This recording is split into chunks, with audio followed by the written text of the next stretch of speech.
4 minuti anche per lei. Sai che sono pochi per me, vero? Allora, ciao a tutti, buonasera a tutti. Allora, di solito sono abbastanza logorroico, per cui 4 minuti va benissimo che ci sia il monitor. Hanno chiesto di fare una scaletta di informazioni, cercherò di attenermi esattamente a quello. Chi sono e cosa faccio? Sono Roberto Gimmo, vorrei dire che ho 18 anni, purtroppo portati malissimo, fra qualche mese scalo il mezzo secolo.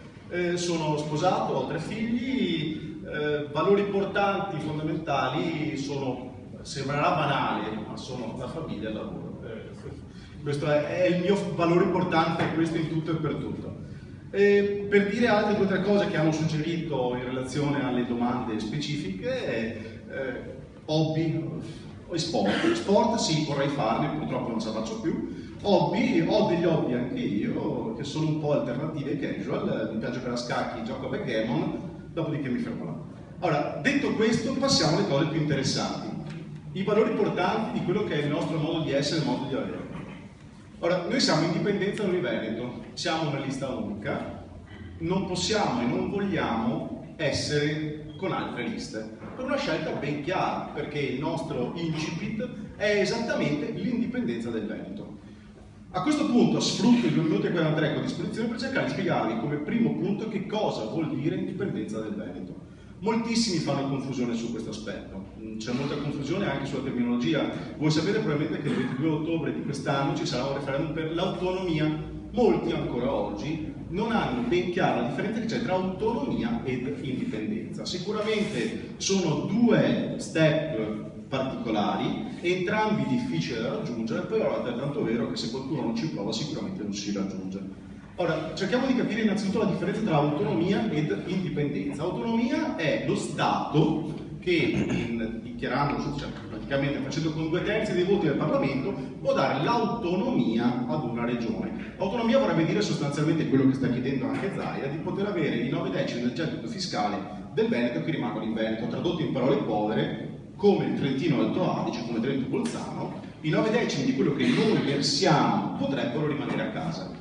È abbastanza utopico arrivare a questo, perché i 2/3 del Parlamento non voteranno mai questa cosa. Oggi il referendum sull'autonomia, dal nostro punto di vista come indipendentisti, è semplicemente uno spot che può essere propedeutico alla coesione identitaria di noi veneti. Perché? Perché speriamo che una volta che avremo sicuramente vinto questo referendum, perché sono sicurissimo che ci sarà un'altissima affluenza alle urne e ci sarà un fortissimo assenso a questo referendum, sono sicurissimo che non ci verrà dato nulla da Roma. A questo punto speriamo, noi indipendentisti, che i veneti si arrabbino, in modo educato ovviamente, e cerchino di far rivalutare le proprie esigenze, le proprie necessità, perché siamo un po' stanchi, almeno io parlo per me, ma penso di interpretare il pensiero di tanti, di avere un residuo fiscale di 21 miliardi e non poterlo utilizzare. Quindi credo che i veneti abbiano la giustezza e la correttezza di chiedere di poter spendere i propri soldi. Questo è un problema che si ripercuote anche a livello amministrativo, semplicemente, perché, banale, si fa 30 secondi. Ora, non riesco a parlare di indipendenza. Ora, il concetto è semplice. Anche nei comuni è difficile poter gestire l'economia del comune. Ci sono vincoli di bilancio, patto di stabilità, cose che impediscono la vera e propria utilizzazione dei soldi perché vengono presi da Roma alle 18 di sera ogni sera.